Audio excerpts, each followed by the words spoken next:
자, 여러분들 인사하고 시작하도록 하겠습니다. 여러분 반갑습니다. 안녕하세요. 네, 반갑습니다. 네, 조재현 프로젝트 7주차입니다. 7주차. 네, 이게 드디어 여러분들 유튜브에 진출을 했습니다. 박수. 네, 드디어 유튜브 진출했어요. 아직 구독자가 5명이에요. 5명. 네, 누군지 모르겠지만 구독해 주셔서 정말 감사합니다. 네, 여러분들 제가 이런 말 할 줄은 몰랐는데 구독과 알람 설정 그리고 뭐 좋아요도 있는 것 같더라고요. 네, 구독, 좋아요, 알람 설정 부탁드리겠습니다. 예.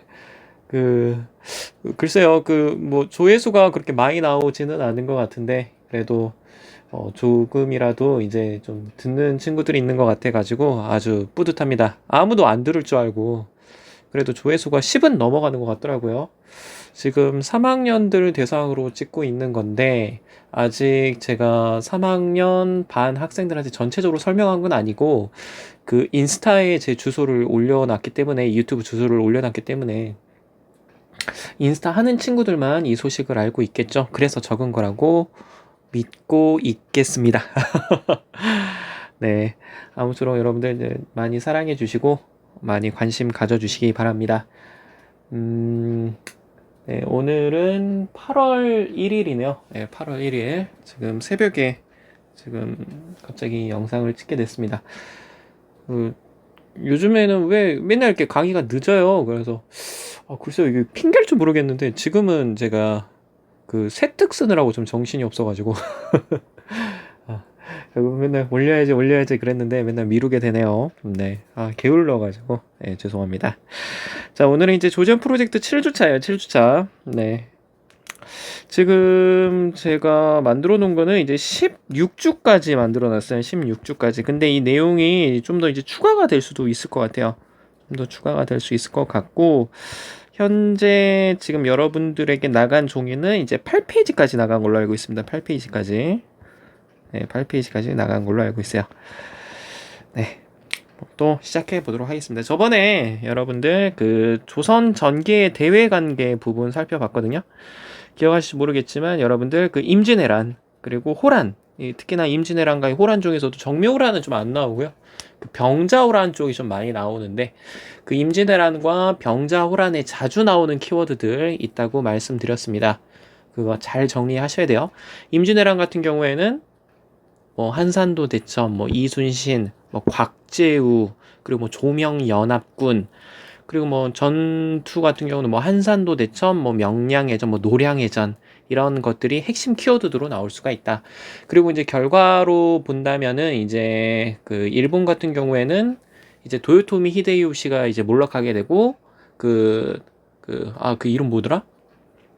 있잖아. 도쿠가 이에야스가 열었던 이제 에도 막부가 이제 새로 이제 만들어지게 되고요. 에도 막부 시대가 이제 열리게 되고, 그리고 이제 중국 같은 경우에는 명나라가 쇠퇴하고 이제 후금이 이제 성장하게 되는 계기가 된다고 말씀을 드렸습니다. 이것이 나중에 광해군의 중립외교 정책, 명과 후금 사이에 중립외교 정책으로 이어진다고 설명을 드렸어요. 그리고 일본 같은 경우는 이 임진왜란 때 이제 많은 조선의 이제 도자기 기술자들, 이 도공이라고 합니다. 이 도공들을 납치해 가게 되면서 일본의 이제 도자기 문화가 굉장히 발달하게 된다라고 말씀드렸던 것 같아요. 이것이 뭐 지문에 나올 수도 있을 것 같은데, 이게 사료로 나올 수 있을 것 같은데, 아리타 도자기라고 합니다. 아리타 도자기가 이제 발전하게 된 것은 임진왜란의 영향이 있었다. 그리고 병자호란 같은 경우에는 이제 북벌론, 예, 우리가 이제 당했잖아. 이 굴욕을 갚아주자, 북쪽을 정벌하자, 청나라를 정벌하자라고 하는 북벌론이 일게 되었고, 그리고 이 병자호란 중간 과정에 이제 남한산성, 뭐 삼전도의 굴욕 이런 키워드들 반드시 정리해 주시면 좋을 것 같아요. 자, 그럼 계속 이어서 한번 해보도록 하겠습니다. 자, 양란 이후의 대외관계 부분 살펴보도록 할게요. 자, 먼저 효종 한번 살펴보도록 하겠습니다. 자, 이 효종 같은 경우는 이제 누구냐면요, 여러분들 인조의 두 번째 아들이에요. 인조의 두 번째 아들. 자, 인조 때 여러분들 무슨 일이 있었다 그랬었지? 병자호란이 일어났다 그랬었죠? 병자호란이 왜 일어났는지 한번 정리해 볼까? 선조 때 임진왜란이 일어나게 됩니다. 자, 임진왜란이 일어나게 되고 이제 선조가 이제 죽고 나서 이제 그의 아들이었던 이제 광해군이 이제 즉위를 하게 되죠. 이 광해군 같은 경우에는 이제 선조를 대신해서 이제 조정을 나눴다라고 얘기를 합니다. 분조라고 그래요. 분조. 그래서 선조가 이끄는 이제 본 조정은 그 신의주에 이제 의주에 도망을 가 있고, 이 광해군이 이제 조정을 반으로 나눌 분자를 써. 그래가지고 그 반을 나눠가지고 이제 의병이라든지 이제 관군을 지휘를 하는 겁니다. 이 과정에서 이 광해군 같은 경우는 이 전쟁의 참상을 이제 알게 돼요. 전쟁의 이제 참상을 알게 되어가지고, 아, 이 전쟁이라는 게 어마어마한 인명 피해와 재산 피해를 낼 수가 있겠구나. 그래서 이제 광해군은 임진왜란이 일어난 것은 이제 복구 산업을 하게 될 거 아니야? 근데 만약에 또 이제 그 명나라 편을 들어주고 이제 후금을 적대시하게 되면 후금이 또 쳐들어올 거 아니에요. 그래서 그 전쟁을 막기 위해서 명과 후금 사이에서 중립 외교 정책을 취하게 됩니다. 그런데 그 당시 여러분 기억하실지 모르겠지만 이 조선의 대외 관계는 4대 교린 정책이라고 말씀을 드렸던 것 같아요. 이 4대의 대상은 명나라라고 설명을 드렸었습니다. 그러니까 명나라를 이제 부모님의 나라라고 섬기고, 더구나 이제 제조지은이라 그래가지고 그 당시 명나라가 또 이제 조선을 도와줬단 말이야, 임진왜란 때. 그러니까 그러한 그 은혜를 갚아야 될 것도 모자른데 오랑캐랑 손을 잡고 부모님의 나라를 외면한다? 이거는 이제 광해군의 어떤 도덕성에 엄청난 타격을 이제 입게 되는 거예요. 그리고 폐모살제라 그래가지고 이제 광해군의 이제 새어머니라고 할 수가 있겠죠. 그 임목대비라고 하는 이제 사람인데, 이 그 사람을 이제 폐위시키고, 그리고 그 사람의 아들이었던 이 영창대군, 그러니까 이복 동생이야. 이 영창대군을 죽인 사건이 발생하게 됩니다. 그래서 이 명과 후금 사이의 그 중로외교 정책과 그리고 이 폐모살제는 이 광해군의 도덕성에 엄청난 흠집을 가게 되는 거예요. 그래서 이런 것을 계기로 그 당시 서인을 중심으로 해서 여기에 남인이 참여하는 그 형태로 그 인조 반정이라는 게 발생하게 됩니다. 그래서 광해군이 쫓겨나게 되고 인조가 즉위를 할 수가 있게 되는 거야. 자, 그럼 인조 같은 경우에는 무슨 정책을 취할 수밖에 없어요? 외교 정책을 다시 친명배금, 명나라와 친하고 금나라를 후금을 배척하자라고 하는 정책으로 돌아가게 되겠죠. 자, 그러니까 후금은 광해군의 원수를 갚겠다라고 해서 정묘호란 일으키고요. 나중에 후금이 이름을 청으로 바꾸게 돼서 쳐들어온 것이 병자호란이라고 할 수가 있겠습니다. 이 병자호란 때 여러분들 이 인조의 두 아들이 이제 인질로 잡혀가게 돼요. 청나라에. 그 첫 번째 아들이 바로 소현세자라고 하는 사람이었고, 그리고 이제 둘째 아들이 복림대군이라고 하는 사람이에요. 이 복림대군은 나중에 효종이 됩니다. 이 효종으로 즉위를 하게 됩니다. 자, 그럼 왜 소현세자가 장남인데 그는 왕이 되지 못했는가? 자, 이 소현세자와 복림대군이 이 병자호란 이후에 인질로 잡혀가게 되는데, 이 소현세자가 이 오랑캐라고만 생각했었던 청나라가 어마어마하게 이제 발전한 거야. 이 서양하고 그 당시 이제 교류를 하고 있었기 때문에 어떤 서양의 이제 발달된 이 문물을 가지고 엄청나게 발달하고 있었던 거야. 그러니까 얘네가 더 이상 오랑캐가 아니라 엄청나게 발전된 그런 나라였던 거지. 그래서 이제 소현세자가 이제 다시 이제 귀국하게 됐을 때, 다시 돌아오게 됐었을 때, 그 아버지였던 인조에게 얘기를 하게 되는 거죠. 아버지, 저 청나라니요, 저 오랑캐가 아니라, 우리 저 쟤네들하고 친하게 지내면서, 쟤네들의 발달된 문물을 배워야 돼요. 근데, 소현세자 좀 눈치가 없었죠? 자, 인조 같은 경우에는 그 당시 어마어마한 굴욕을 당했어. 삼전도의 굴욕이라고, 삼두구고래라고 해가지고, 이마를, 차디찬 그날 겨울이었잖아요. 또, 추운 겨울에, 언 땅에다가 머리를 3번씩, 3번, 그러니까, 9번을 총, 그러니까 3번 머리를 이제 딱 땅에 뚱뚱뚱 이렇게 두드리고, 이걸 3번을 했단 말이에요. 삼두구고래. 머리를 3번 바닥에 찍고, 3번 머리를 조아린다는 뜻이야. 그러니까 머리 피가 나도록 이마를 땅에다 찧었는데 아들이란 놈이 그 원수 갚을 생각은 안 하고 청나라와 친하게 지내야 된다고 하는 거야. 그리고 그 당시 뭐 바둑판을 던졌다라고 하는 그런 얘기가 있죠. 그래가지고 이제 소현세자는 이제 그 인조의 그런 미움을 받다가 이제 우문의 죽음을 당하게 됩니다. 그래서 이제 옆에 이제 보고 있었던 이제 복림대군은 형처럼 대답하면은 안 되겠구나라는 생각을 했을지도 모르겠네요. 그래가지고 아버지, 저는 아버지 원수를 갚아드릴게요. 저 오랑캐 놈 다 박살낼게요. 어이구 네가 왕해라. 그래서 이제 복림대군이 효종으로 즉위를 하게 되는 겁니다. 자, 그러면 이제 효종 같은 경우에는 아버지 원수를 갚겠다, 북쪽을 정벌해야 되겠다. 그러니까 무슨 론을 주장할 수밖에 없어? 북벌론을 주장할 수밖에 없는 거예요. 오케이. 그래서 효종 때는 북벌론, 청을 정벌하자라고 하는 주장을 하게 되더라라고 알아두시면 되겠습니다. 자, 그 다음에 숙종 한번 살펴보도록 할게요. 자, 숙종 때 같은 경우는 이게 좀 시험에 잘 나올 수가 있어요. 백두산 정개비입니다. 그 당시 이제 청나라와 이제 그 영토 분쟁, 국경 분쟁이 발생하게 되는데, 그 당시 압록강과 이 토문강을 경계로 국경을 확정하게 되는 거야.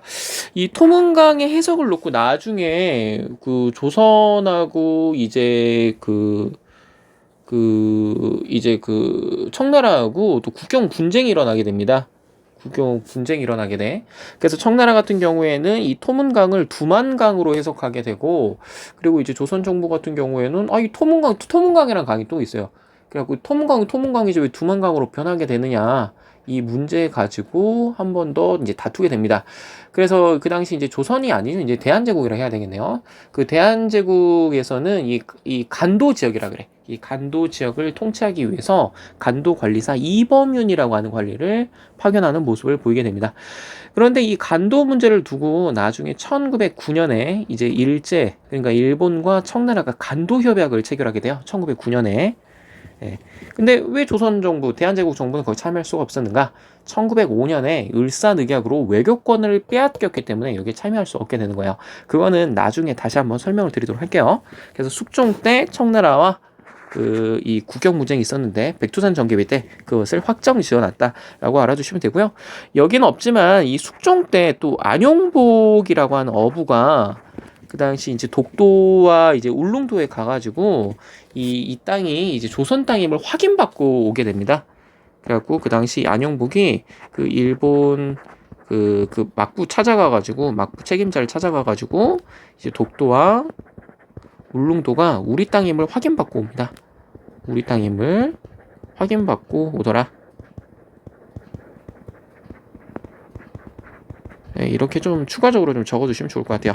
그래서 숙종 때 이제 대외관계라고 한다면 청나라와 백두산 정개비, 그리고 일본과는 이제 안용복 어부의 활약이 있었다 정도 좀 알아두시면 될 것 같습니다.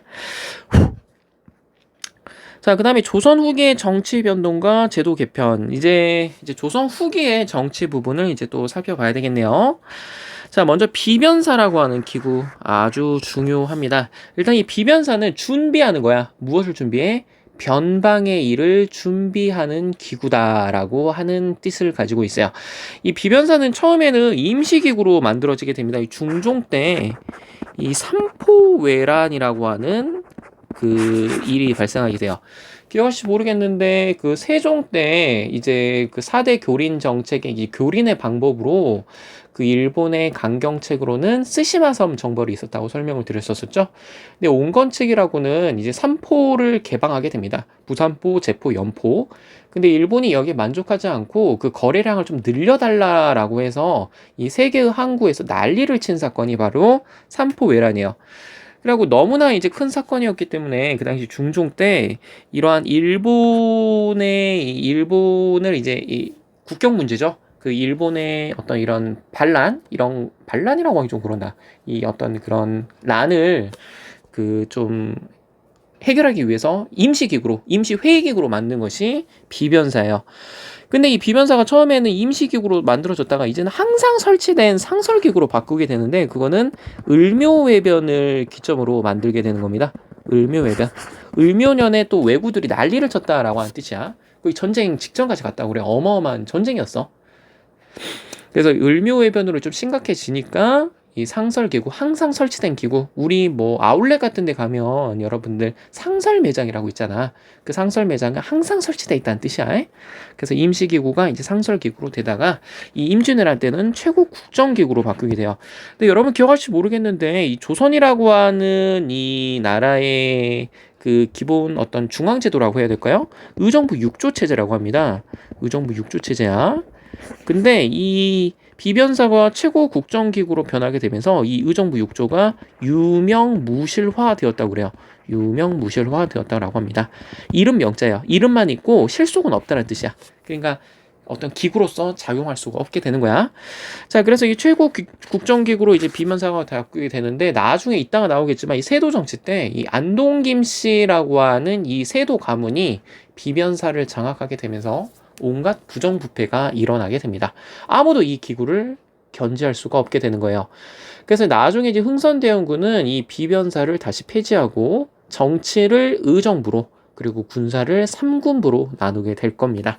그래서 일단 비변사 처음에는 임시기구로 만들었지만 이 어떤 중간 상설기구화되고 임진왜란 때 그 최고 국정기구로 바뀌었다. 이렇게 좀 정리를 해두시면 좋을 것 같아요.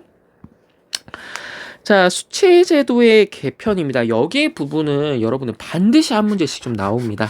이 별표 쳐놓으세요. 별표 쳐놓으시고요. 최근에는 좀 대동법이 좀 많이 나오는 것 같아요. 대동법. 그냥 별표를 쳐놓으시면 좋을 것 같습니다. 근데 이거는 좀만 나중에 한번 해보도록 할게요. 좀만 나중에. 자, 뛰어 넘어가서 자, 붕당 정치와 탕평 정치 한번 보도록 할게요. 자, 붕당 정치 보도록 하겠습니다. 붕당 정치. 자, 이 붕당 정치의 붕자는요, 여러분들 벗붕자입니다. 벗붕자. 그리고 당은 이 뭐 당, 우리 뭐 이렇게 당을 이루다 뭐 이런 거 있잖아. 오늘날의 정당의 개념으로 보시면 될 것 같아요. 그리고 지금 뭐 여당이 민주당이죠. 예, 민주당. 그리고 야당으로는 뭐 국민의힘, 뭐 바른미래당, 뭐 그리고 뭐 통합당, 뭐 이렇게 있었던 것 같아요. 뭐 여러 가지 당들이 있죠. 예, 그런 정당. 그래서 어떤 학문이라든지 어떤 정치적 견해를 같이 하는 사람들끼리 이제 모여가지고 이제 같이 그 정치를 주도해 나가는 것을 붕당 정치라고 이야기를 합니다. 붕당 정치. 자, 이 붕당 정치 핵심 키워드는 상호 공존과 견제라고 이야기를 할 수가 있어요. 이렇게 알아주시면 될 것 같습니다. 자, 한번 살펴보도록 할까요? 자, 먼저 현종 때입니다. 현종.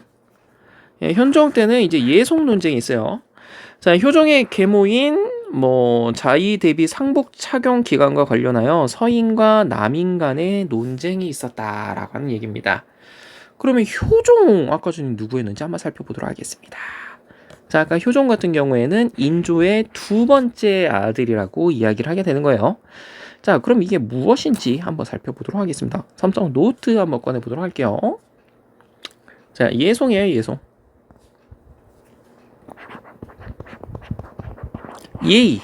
예의를 놓고 이제 소송을 진행한다 라는 그런 뜻을 가지고 있습니다. 어떻게 보면은 되게 쓰잘데기 없는 것 같다고 생각이 들겠지만 이 당시 지배층에게는 굉장히 중요한 일이 바로 예송이에요. 여러분들 이 역사적 사건을 오늘날의 시각으로 해석해서는 좀 이해 안 되는 부분들이 많을 거예요.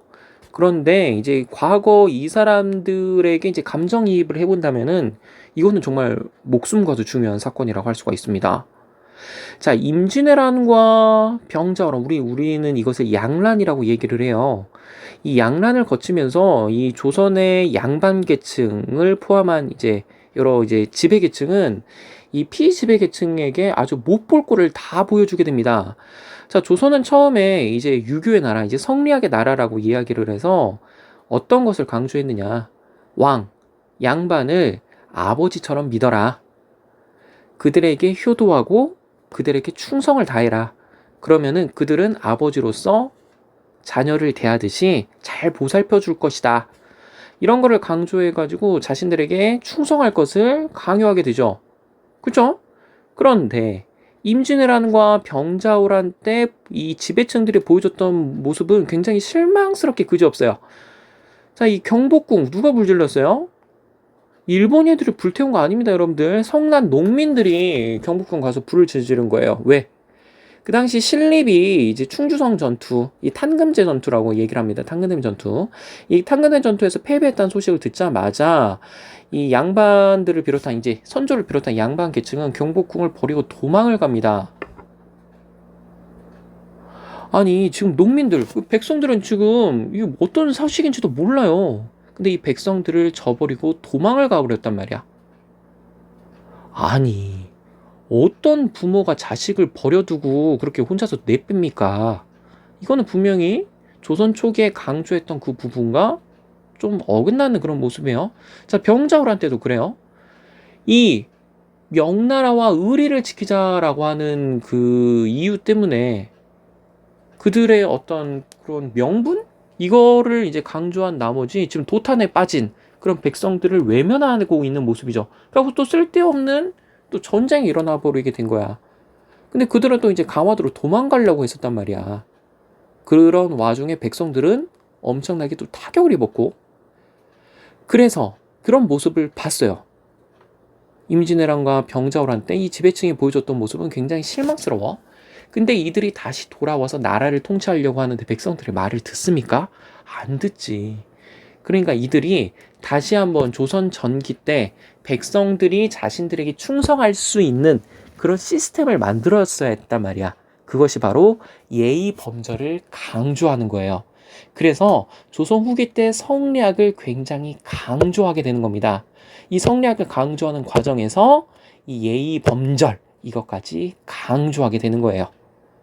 그래서 이걸 예학이라고 하는데 이런 예의를 학문으로 만들게 되는 거야. 이 과정에서 또 여성의 지위는 엄청나게 떨어지게 되죠. 그래서 여러분들 뭐 우리 가끔씩 뭐 이렇게 막 가끔씩 뭐 별명 이게 어떤 사람들이 막 꼭 그런 거 그러잖아. 어디 남자가 얘기하는데 어디 남자가 뭐 어디 남자가 막 뭐 이런 말 하는 사람들 있잖아요. 여러분들 이 여성에 대한 지위가 낮은 건요. 우리 오랜 전통이 아니라요. 조선 후기 때 이 성리학이 강조되는 그 과정에서 이 여성의 지위가 하락한 것이 원래 우리나라 전통으로 따진다면 여성의 지위는 굉장히 높았습니다, 여러분들. 고려시대 때 고려 여성의 지위 한번 살펴보세요. 그 당시 뭐 여성들이 뭐 그때 그 박유라고 발음 조심하세요. 박유라고 하는 이 남자가 이 그 원나라와 이제 고려가 싸울 때 그 당시 고려 남자들이 많이 죽어요. 그러니까 이제 많은 여성들이 이제 있단 말이야. 이 여성들. 그러니까 이런 여성들을 이제 보살피기 위해서 이제 다처제를 주장하게 됩니다. 일부 다처제라고 해요. 한 명의 남편이 여러 명의 아내를 거느릴 수 있는 일부 다처제를 주장하는 거야. 근데 그 당시 고려 여성들이 엄청나게 반대를 하고 저 박유한테 손가락질하면서 저놈이 죄송합니다. 저놈이 지금 다처제를 주장한 저놈이다 그래가지고 그 당시 이제 엄청나게 비난을 받은 사건이 있었어요. 그만큼 여성의 지위가 굉장히 높았단 말이야. 그런데 언제 이 여성의 지위가 이렇게 낮아졌냐? 조선 후기 때 이 성리학이 강조되면서 이제 조선이 우리 한국 여성들의 지위가 낮아졌다고 얘기를 하는 거야.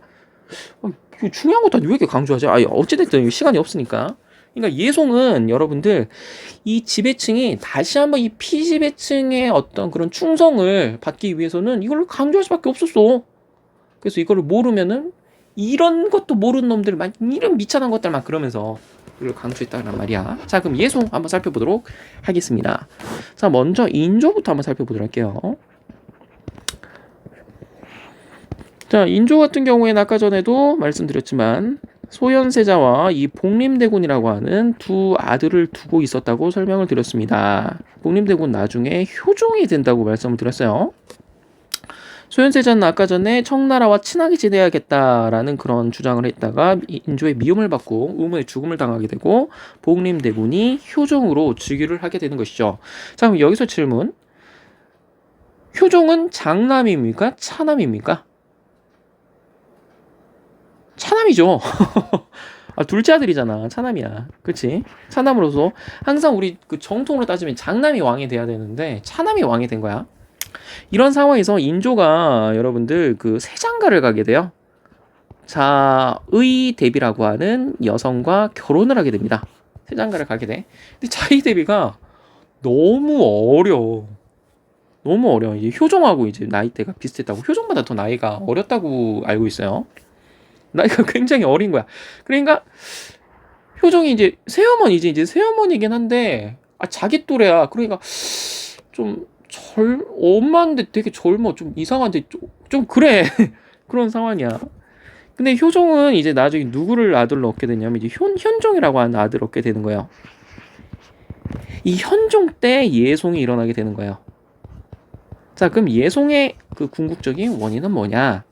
효종이 죽었어요, 여러분들. 효종이 죽었었을 때 새어머니인 자이대비가 이 친아들은 아니지만 이 아들인 효종이 죽었었을 때 상복을 몇 년 입어야 되는 거 가지고 싸운 게 바로 예송이에요. 이 예송은 1차 예송과 2차 예송으로 나눌 수가 있고요.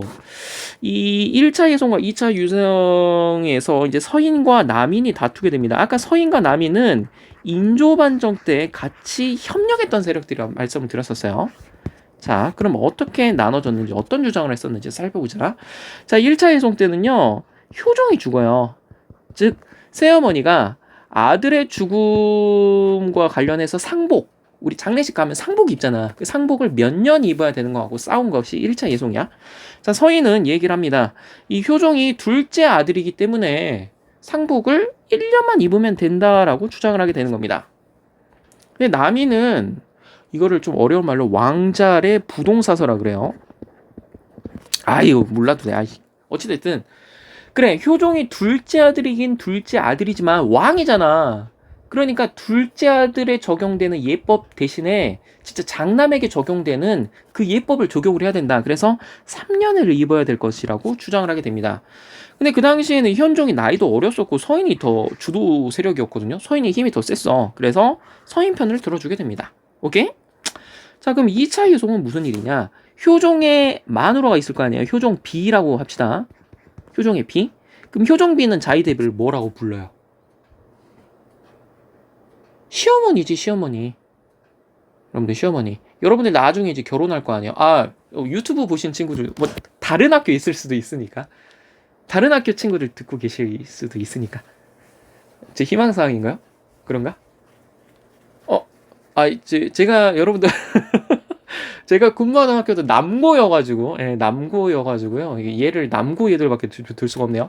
그 남고 친구들 좀 기준으로 할게요. 자, 남고 친구들 결혼할 나중에 언젠간 할 거 아니에요.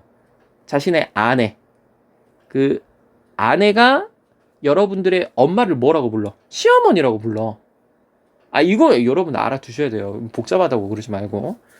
그러니까 시어머니가 며느리의 죽음을 둘러싸고 이 상복을 몇 년 입어야 되는 거 가지고 싸운 게 바로 2차 예송이에요. 선생님 왜 자이대비는 안 죽어요? 아까 나이가 어리다 그랬잖아. 나이가 어리다니까. 나이가 어리고 오래 사는겨. 자이대비가 굉장히 젊어요. 할머니인데 시어머니인데 굉장히 젊어. 그때 이제 서인은 이제 뭐라고 주장을 하냐면 9개월 대공설이라고 얘기를 하는데 9개월을 주장하고요. 왜? 차남의 아내이기 때문이야. 근데 남인 같은 경우에는 아니에요. 1년을 입어야 된다고 주장을 하게 됩니다. 이 당시 현종은 좀 나이가 좀 있었고 이제 서인이 이제 꼴보기 싫어가지고 이제 1년을 주장하죠. 현종 입장에서 남인이 예쁘죠. 자신의 어머니와 자신의 아버지가 뭔가 좀 부정당하고 있는 느낌을 받는 거잖아. 그러잖아. 그래서 현종은 이 남인의 편을 들어주게 됩니다. 둘 다 1년이 이겼다라고 하면은 이제 마음이 편해요. 근데 뭐 이렇게 자세하게까지는 안 나오고요. 현종 때 예송이 일어났다라고 이제 말씀드리면 돼요. 근데 여러분들 이 현종 때까지는 붕당 정치가 유지가 됩니다. 아까 붕당 정치 핵심 키워드가 뭐라 그랬어? 상호 공존 및 견제라고 말씀을 드렸었어. 서인이 1차 예송 때 이겼다 그래서 남인들 다 죽이지 않습니다. 또 남인이 승리했다 그래가지고 서인들 다 죽이지 않아요. 서로 뭔가 비판은 하고 있죠. 하지만 내가 승리했다 그래서 상대당을 없애거나 사액을 내리거나 몰살시키지 않습니다. 이게 바로 붕당 정치의 의미예요. 붕당 정치야. 그런데 여러분들 이따가 숙종 나올 때 설명드리겠지만 이 붕당 정치 다음에 이제 숙종 때는 환국 정치라고 얘기를 합니다. 환국 정치. 아까 전에 붕당 정치가 그 상호 공존 견제를 핵심 키워드라고 한다고 했었죠. 한국 정치는 일당 전제야. 한 당이 승리를 하게 되면 그 상대 당을 몰살시키는 겁니다. 그리고 환국은 국면이 확확 전환되는 거야.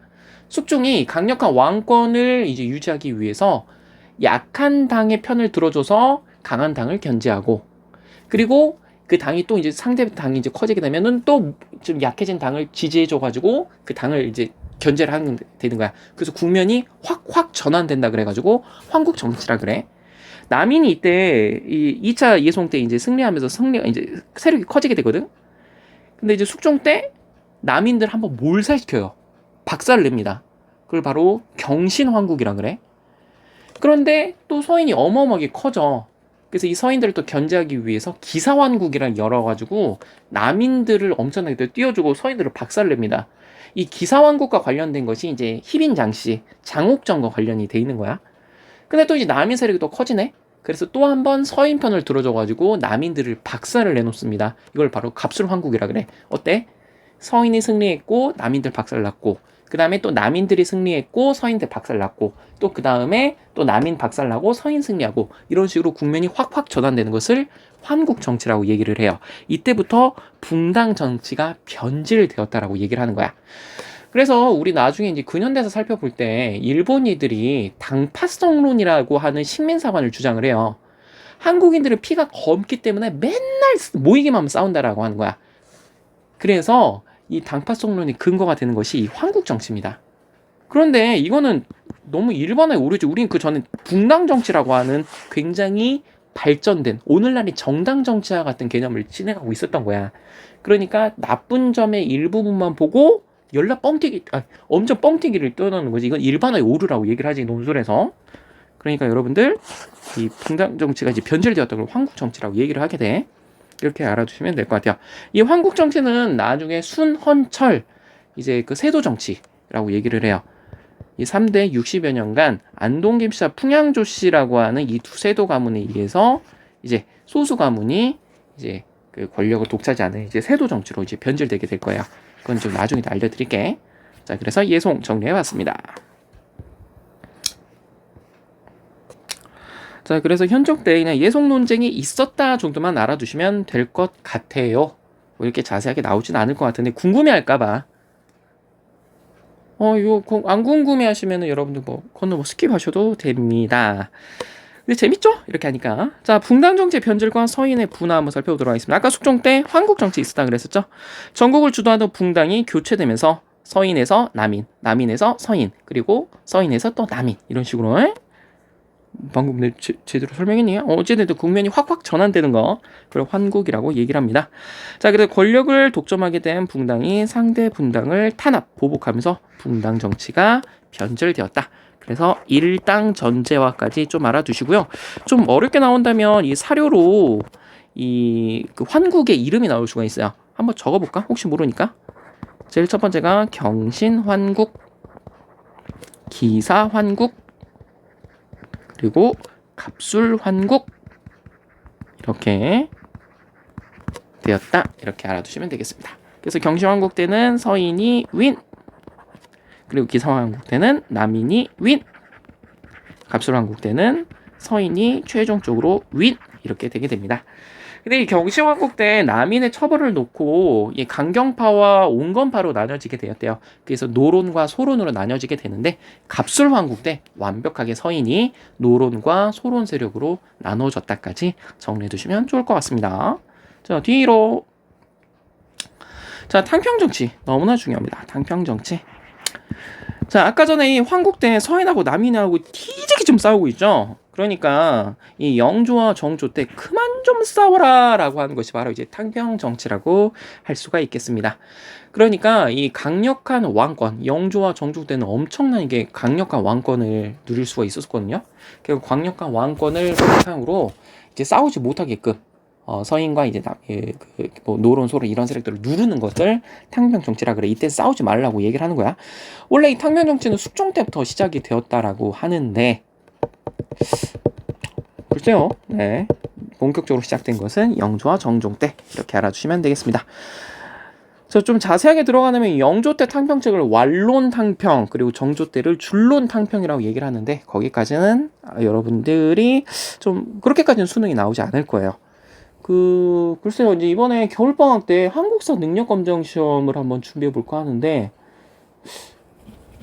그때는 좀 설명할 수 있을 것 같다. 오, 그때 들을 거예요? 자, 여러분들 다시 한번 구독과 좋아요, 알람 설정 부탁드리겠습니다. 여러분 잠깐만요. 잠깐 물 좀 마시고 올게.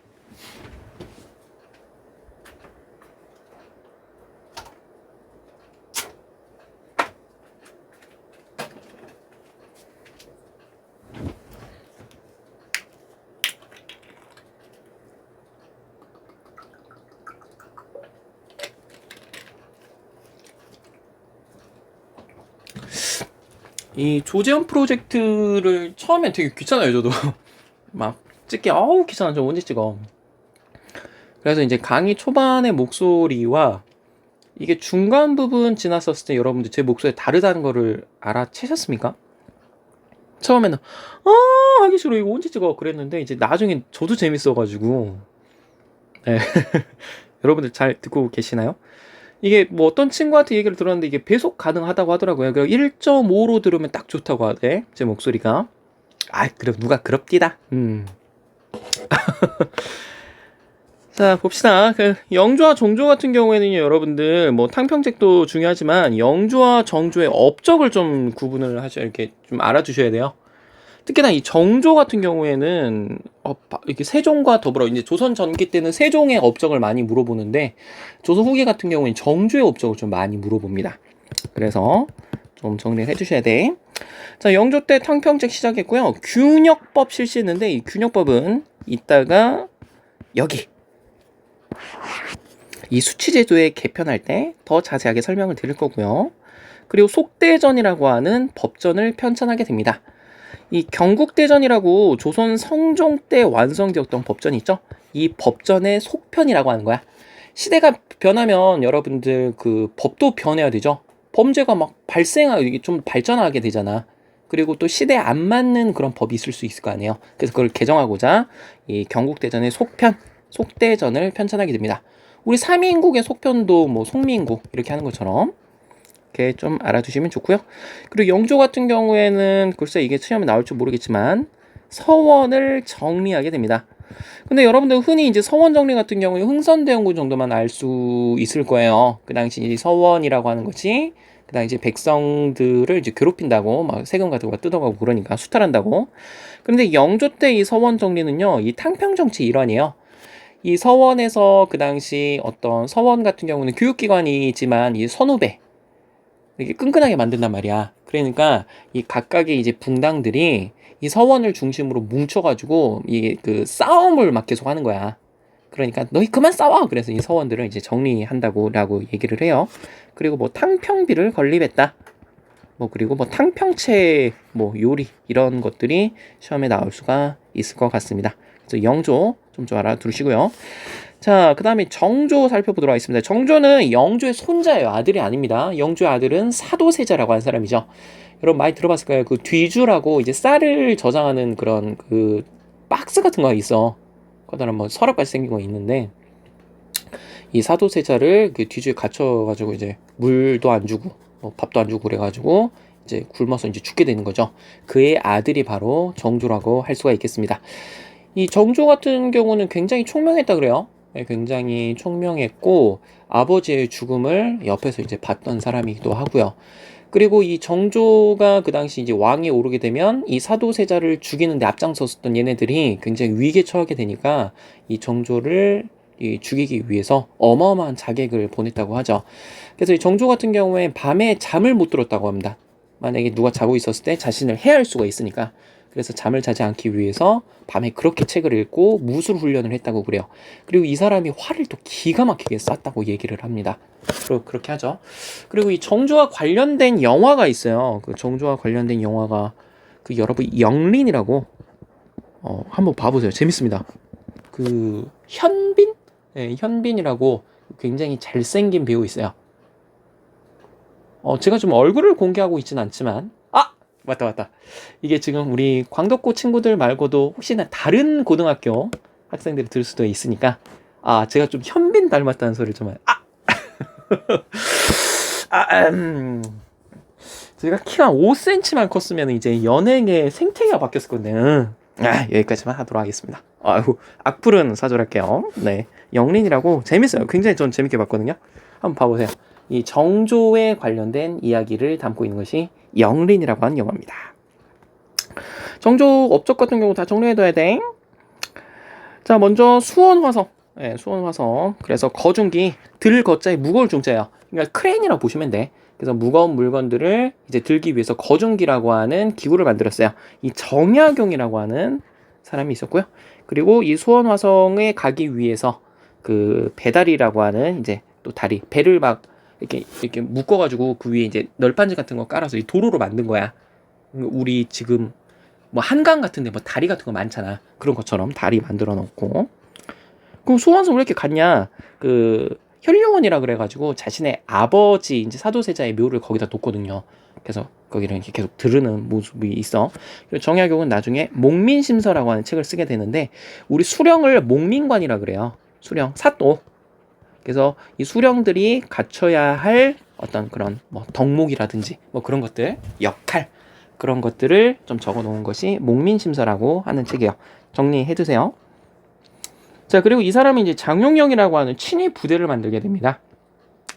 세자 때, 세손 때, 그러니까 얼마나 자기를 죽이려고 한 사람들이 많았어. 그래서 자신의 호위 부대로 장용영이라고 하는 호위 부대를 만들고요.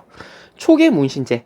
이제 막 공무원 합격한 그 친구들 있잖아. 그 지금 여러분 이제 성인이 되어가지고 이제 공무원 시험 준비를 하면은 보통 뭐 9급, 7급 이렇게 준비를 많이 하게 될 건데 이제 막 공무원 된 친구들을 왕이 이제 따로 불러다가 재교육을 시키는 겁니다. 그러면은 왕이 뭘 가르치겠어요? 왕한테 충성이라 뭐 이런 거 강조하겠죠. 그래서 이 추계 문신제를 통해 가지고 왕에 대한 그런 충성을 이제 교육을 하게 되더라. 그리고 유기전을 제외한 시전 상인들의 금 난전권을 폐지하게 되는데 이거를 신의 통공이라고 얘기를 합니다. 여러분 금난 전권이 아니에요. 금했다. 난전을 금했다. 이렇게 알아두시면 될 것 같습니다. 이것도 설명을 해야 되겠죠? 봅시다. 노트.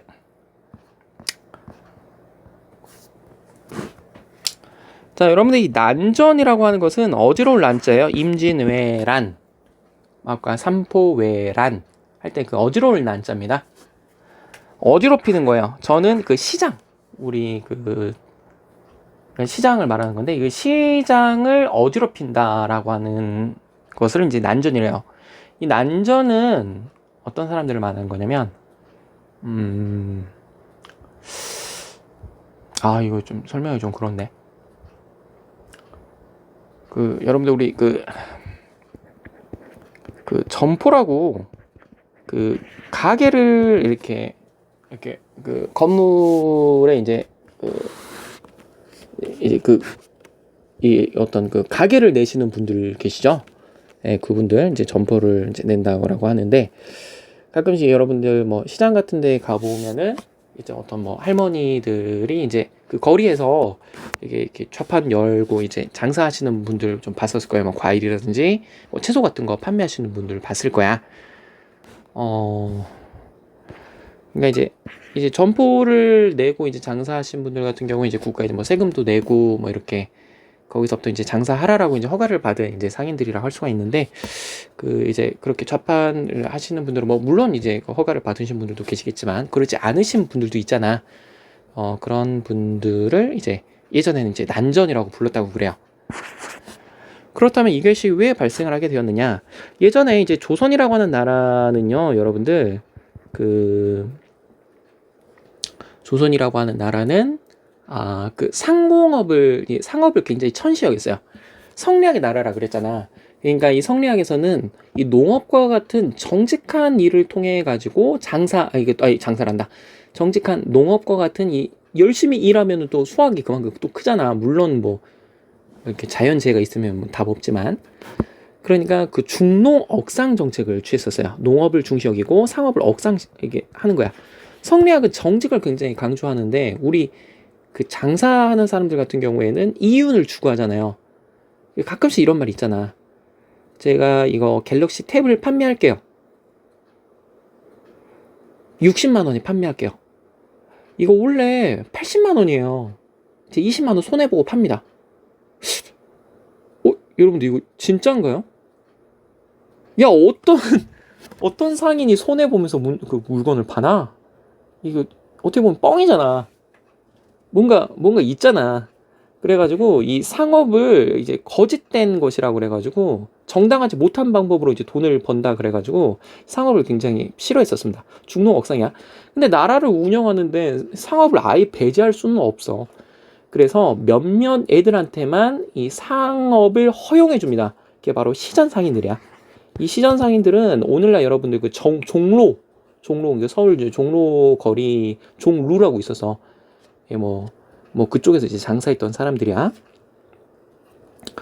그리고 이제 시전 상인들에게 이제 국가에서 뭐 필요한 물건들, 그리고 세금을 바치는 조건으로 그 물건, 어떤 물건에 대해서 이 독점권을 줘요. 그거 상인들을 이제 시전 상이라 그래. 근데 시전 상이라고 하는 이 넓은 범위 안에 이 유기전이라고 하는 상인들이 포함되어 있는 거야.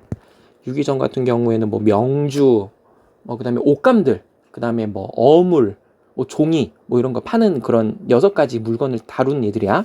유기전도 넓은 범위로 이 시전 상인 안에 포함이 돼. 그리고 예를 들어서 이제 갤럭시 탭, 제가 이 갤럭시 탭을 쓰고 있어서 혹시 아이패드 유저들 죄송합니다. 제가 이제 그 국가 대한민국이라고 하는 나라에다가 이 갤럭시 탭을 바치고, 그리고 일정의 세금을 바치는 조건으로 이 갤럭시 탭에 대한 그 독점권을 받았어요. 오케이? 이해되지? 대한민국이라고 하는 나라에다가 갤럭시 탭을 바치고 세금을 바치는 조건으로 갤럭시 탭은 누구만 판매할 수 있어? 나, 조재현만 판매할 수 있는 거야. 근데 옆에서 A라고 하는 상인이 이 대한민국이라고 하는 나라에다가 갤럭시 탭도 안 바치고 세금도 안 바치는데 이 조재현이라고 하는 상인 옆에서 갤럭시 탭을 팔고 있어. 그럼 조재현은 기분이 나쁠까요? 좋을까요? 나쁘지. 누구는 돈이 넘쳐 흘러서 지금 국가에다 돈을 내냐? 갤럭시 탭을 내냐? 그러니까 시장 상인들이 이 대한민국, 이 조선이라고 하는 나라한테 항의라는 거야. 아니, 우리는 지금 국가에다가 세금도 내고 물건도 바치고 있어서 독점권 판매하고 있는데 이 쟤네들이 그냥 허락도 없이 판매하고 있는 거 아니냐? 이거 잘못된 거 아니냐? 그래서 우리는 이런 A 같은 상인들을 시장 질서를 어지럽힌다라고 얘기해서 상난전이라고 얘기를 하는 거야. 그러면 조선이라고 한 나라는 당연하지 시전 상인 편을 들어줘야 될 거 아니야. 너희 말이 맞네. 그래서 난전을 금할 수 있는 권리, 금난전권이라고 하는 권한을 주게 되는 겁니다. 난전을 금할 수 있는 권리야. 그래서 이 시전 상인들은 이 난전의 물건을 빼앗을 수도 있고 얘네들을 체포할 수 있는 권한도 가지게 되는 거예요. 금난전권이야. 오케이? 자, 굉장히 어떻게 보면은 좋은 거잖아. 이거는 당연한 거잖아. 이 세금 내고 장사하는 사람 바보 만들어 놓은 거잖아. 그런데 아까 전에 종조 바보자. 종조는 좀 유기전을 제외한 시전 상인들 금난전권을 폐지해버렸네. 왜 그랬을까? 왜 그랬을까? 시전 상인 억울하잖아. 왜 금난전권을 폐지했을까? 금난전권을 못하게 하는 거예요. 왜? 아까 정조 같은 경우에는 정적이 많다 그랬었죠. 사도세자의 죽음을 놓고 그 당시 이제 정조를 암살하려고 했던 세력들이 많았어. 정조는 적이 굉장히 많았다고 그래요. 정조가 굉장히 적이 많았는데 이 정조의 정적들 중에 이제 노론 그 중에서도 이제 벽파 세력들이 정조를 굉장히 싫어했다 그래요. 근데 이 시전 상인 중에서는 그 정조의 정적들에게 자금을 대주는 얘들이 많았다고 합니다. 뭔가 돈이 많아야 애들을 뭐 좀 그럴 수 있을 거 아니야. 그래갖고 그 시전 상인들이 정조의 적들에게 정치 자금을 대줘요. 정치할 때는 돈이 필요하잖아. 돈 같은 거 좀 있으면 좋잖아. 그래갖고 정치 자금을 대주니까 그 노론 그 정조가 이제 화가 나는 거지.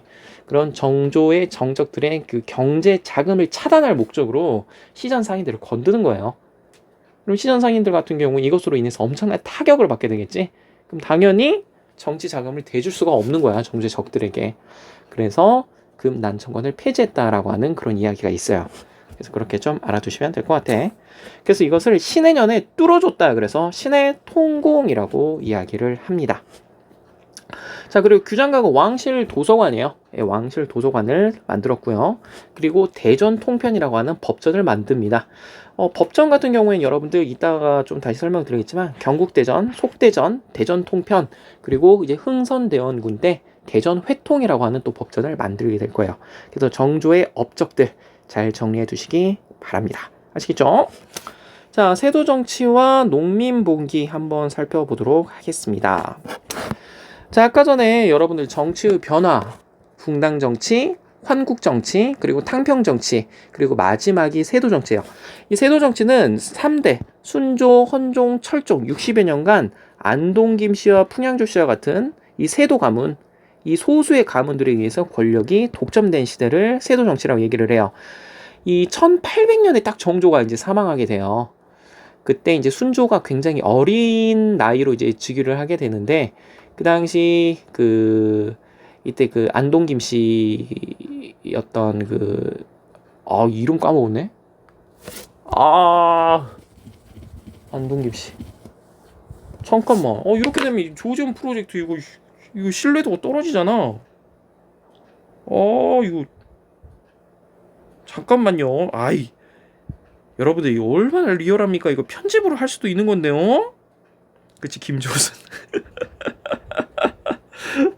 예. 죄송해요. 미치겠어. 김조순. 네.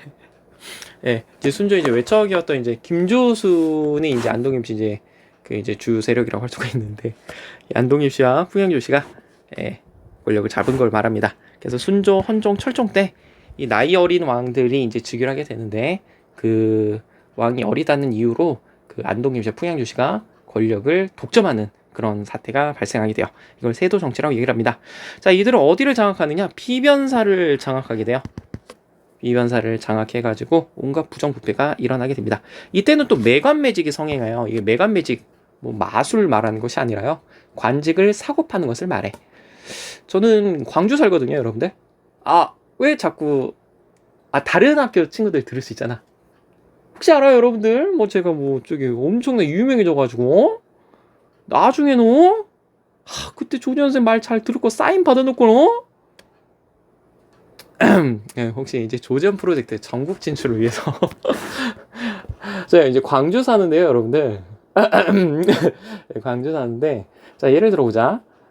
제가 이게 관직이 없는 사람이에요. 근데 부자요.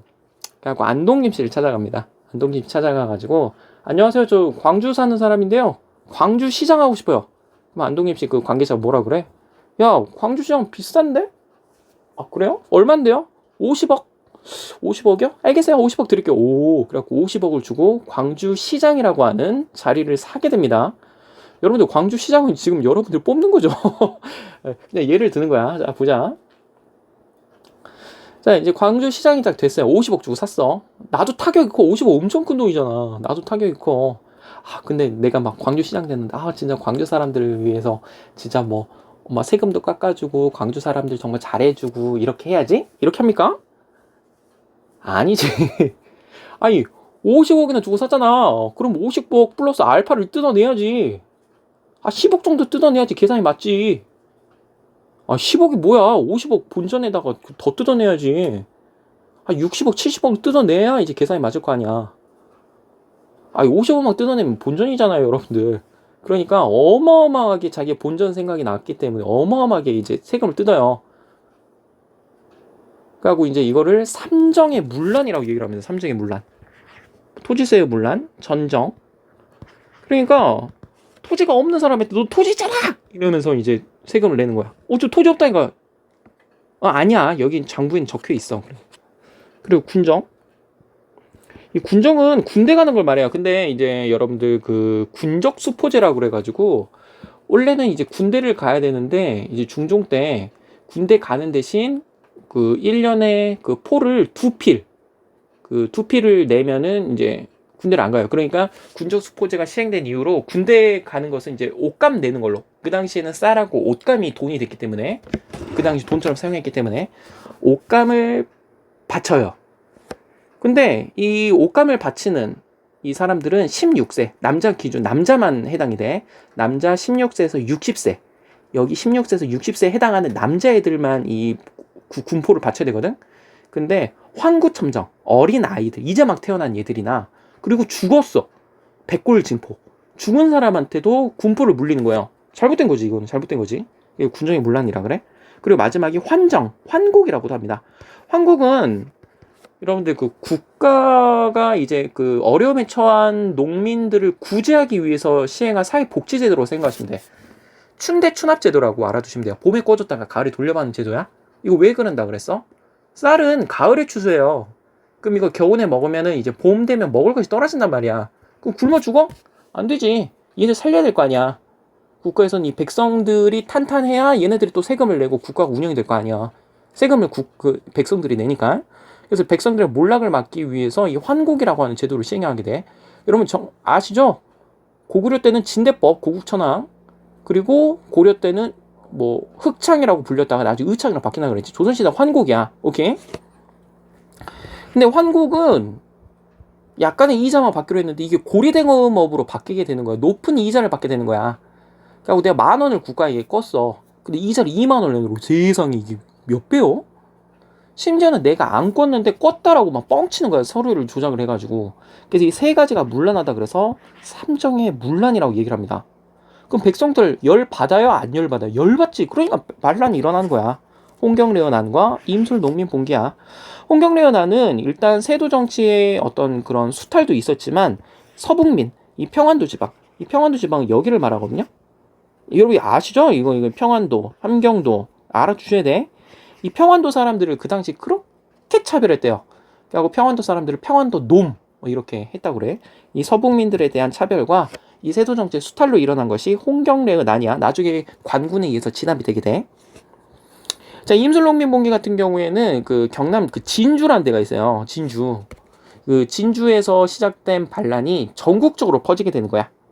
그래갖고 이제 백낙신이라고 하는 그 탐관오리가 있었는데 여기에 이제 저항하고자 그 일어났던 이 진주 그 밀란에서 이제 전국적으로 임술련에 퍼졌다 그래서 임술농민봉기라고 얘기를 합니다. 오케이? 자, 그러면 조선 정부 같은 경우에는 좀 이제는 얘네들을 진압할 수만은 없을 것 같아. 잠시만 물 좀 마실게요.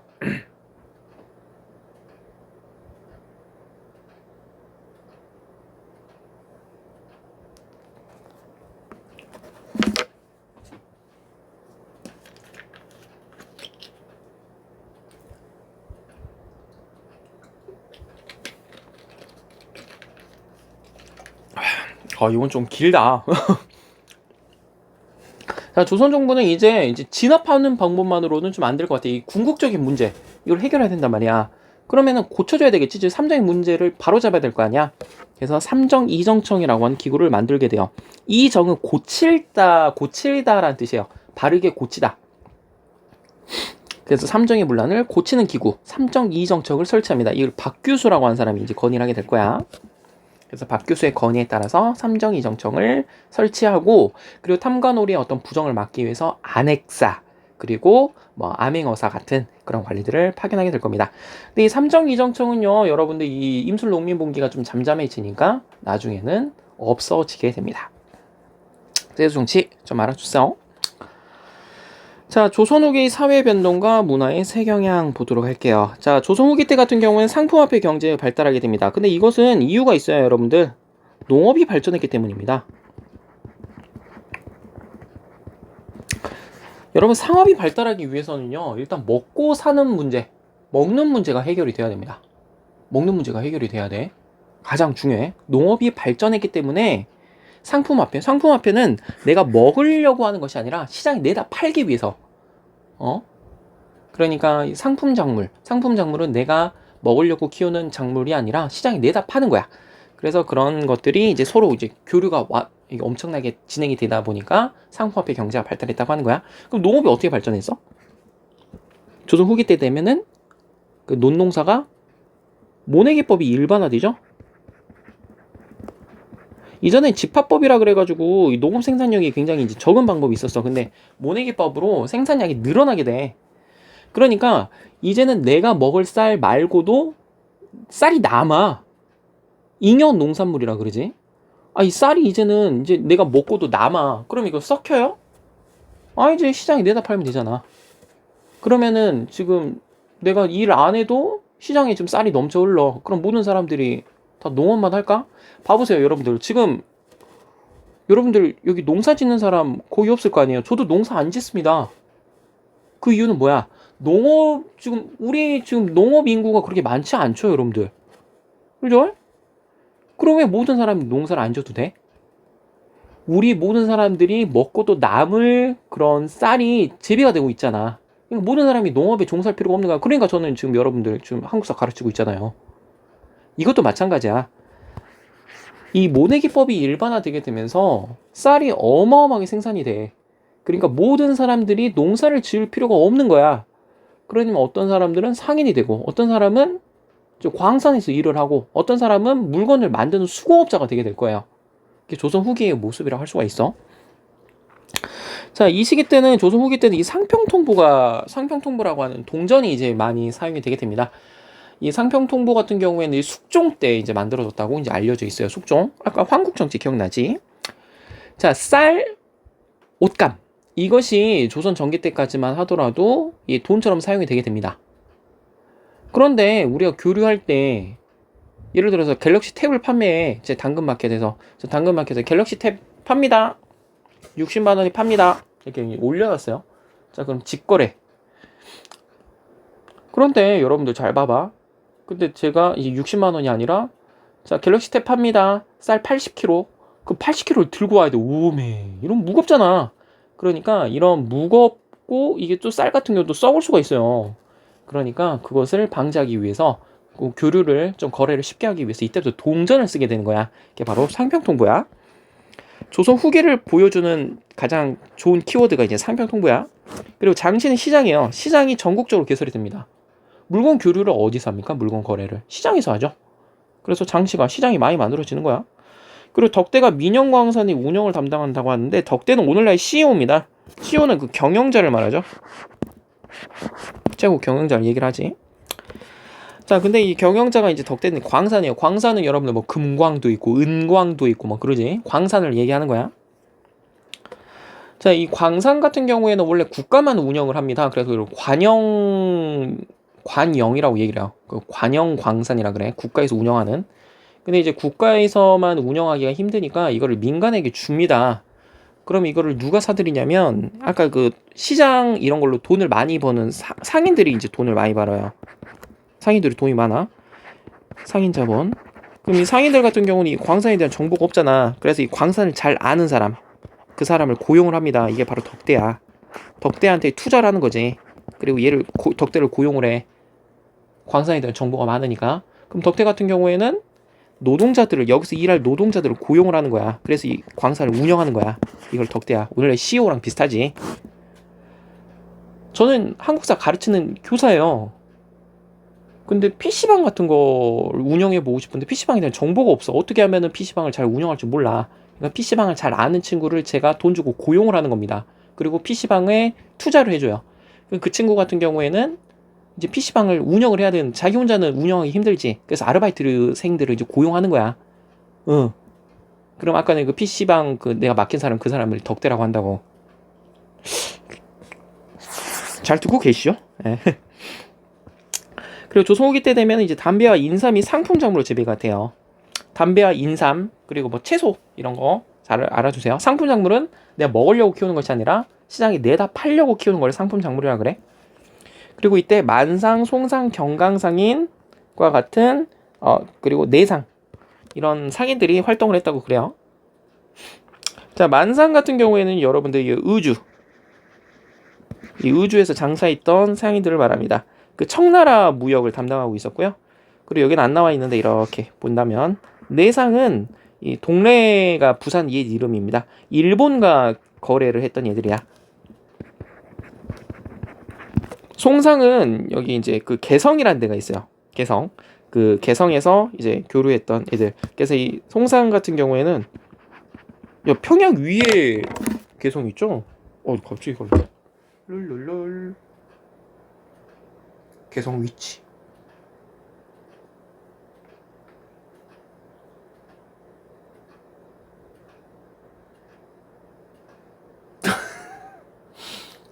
진짜. 와, 진짜 무식하다, 진짜.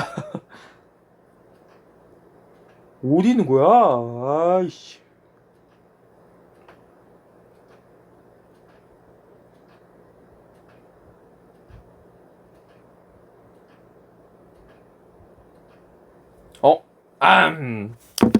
르르르르. 이렇게 또 알아가는 거죠. 평양 아래에 있네요.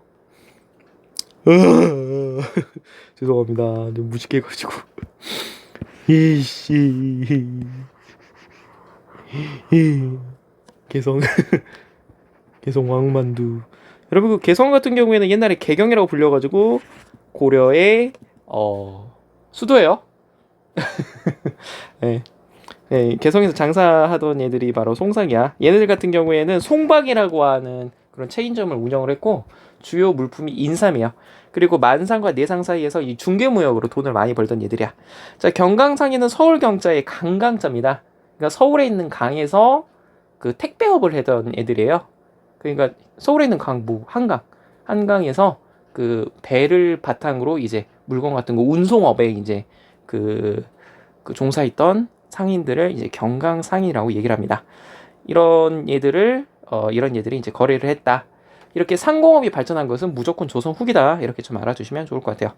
그리고 조선 후기 때 대무역은 계시무역과 후시무역이라고 되어 있는데 이 계시무역은 공무역, 후시무역은 사무역이라고 알아두시면 될 것 같습니다. 자, 이제 수치체제 개편을 볼 건데 이거 진짜 중요하거든요. 여러분들 진짜 중요하기 때문에 별표 쳐놓으세요. 별표 쳐놓으시고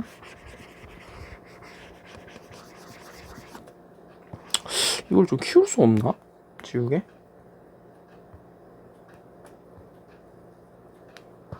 지우개 좀 크게 할 수 없나?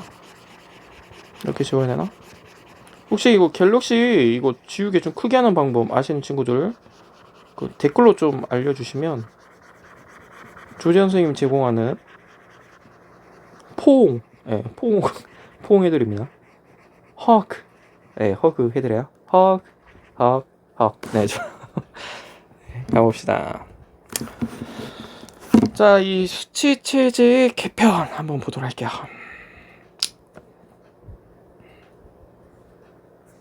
이건 한번 끊어가자. 야, 힘들다. 야, 살짝 끊어갑시다. 좀만 쉬었다 갈게요. 1시간 6분이네. 좀만 끊었다 가겠습니다. 좀 이따 만나요.